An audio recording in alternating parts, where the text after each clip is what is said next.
Yes, over the past few weeks, there's been some sort of debate over your position about how the Israeli-Palestinian conflict Yeah, relates to the yeah, broader conflict. And if yeah. you I could just, appreciate you raising yeah, this actually, because I've tried to set the record straight already. Some of this started, there was a blog that came out and it said, and it had all three items in it were wrong, frankly. One is it said that I had included in my unified command plan recommendation, every year or so we submit something called the unified command plan recommendation. And typically the geographic combatant commanders look at their area and then they look at the areas around it and they say, well, gee, should we redraw the boundary? Should we do something like this? Well, you know, every time that happens in the Central Command headquarters, they say, gosh, you know, should we include more of South Asia? Should we get more into the Caucasus? Should we get the Seychelles back? I mean, there was one, the last one, you know, was when we divested our Central Command, in fact, of Sudan, Somalia, Eritrea, Ethiopia, and Djibouti to African Command when it became the 6th Geographic Combat Command. And typically there's a question, should we ask to have Israel and Palestinian territories included? Because what goes on there obviously is of enormous interest to the rest of the Central Command area, which is the bulk of the Arab world. We did not, and so that was just flat wrong. It said that we did, and he had bad gouges, and a sailor would say, bad information. The second was that I sent something to the White House on this topic, which just is, I don't send things to the White House every now and then, I mean, but it's very rarely. It is literally only when the president, once or twice in a meeting, he has directly said, you know, Dave, can you revisit for us how reconciliation went in Iraq and what the lessons of that might be for Afghanistan? We did that during the Afghan policy review, for example. And I hadn't sent anything.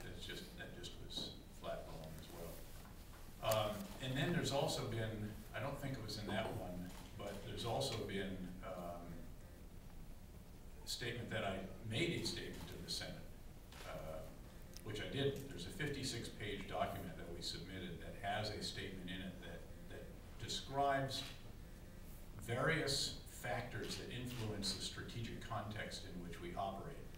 And among those, we listed the Mideast peace process, and you know, if there's progress or not progress, that has a great deal to do with the, again, the context within which we operate. And we noted in there that, you know, there is a perception at times that America sides with Israel and so forth. I mean, that is a perception. It is there. And again, I don't think that's disputable. But I think people inferred from what that said and took and then repeated it a couple of times, and bloggers picked it up and spun it. And that, I think that has been unhelpful, frankly. You know, also in those factors, obviously, is a whole bunch of extremist organizations, some of which, by the way, deny Israel's right to exist. There's a country that has a nuclear program whose president denies Israel, denies that the Holocaust took place. I mean, so again, we have all the factors in there, but this is just one, and it was pulled out of this, again, 56-page document, which was not what I actually read to the Senate at all. My opening statement for the hearings had none of this in that. This is all just, again, setting the context, as I said, for the area in which we operate. And it had all of the different factors and challenges that we have. And, you know, progress or not in the Mideast peace process is a factor that influences what goes on in our area. So that's what we were trying to convey. Let me just go farther, though, and say that I thought that Secretary Clinton's speech the other day very clearly, I thought, articulately, strongly, clearly conveyed,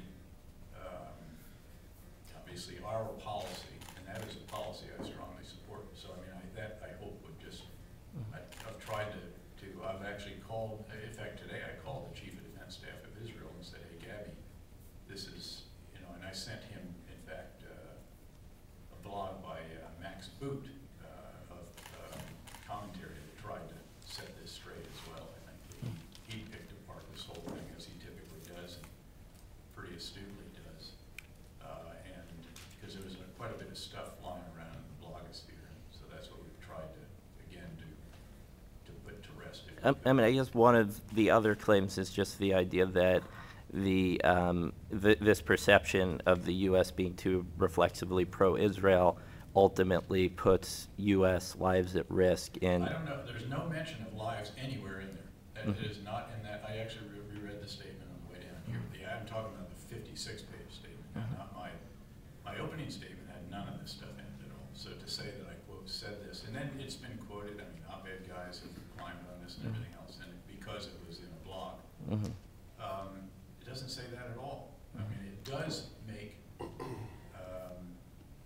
situations more challenging in particular for moderate leaders. I mean, if you go to the moderate leaders in the Arab world, they will tell you that the lack of progress in the Middle East peace process causes them problems, because their concern is that those who promote violence in Gaza and in the West Bank will claim that because there's no progress diplomatically, that the only way they get progress is through violence, and that's their concern. And that was really what we were trying to convey. It's why we support Senator Mitchell so much. I mean, we have invited Senator Mitchell to every single conference that I host for ambassadors or chiefs of defense staff or what have you, which we do about 3 times a year, because everyone is so keenly riveted on that particular issue, even though, again, it is not in our area. And as I said, it was not one that I asked to have included in our area. And we keep an eye on that. I mean, we need to know the atmospherics there, because there is a certain spillover effect, and that's, again,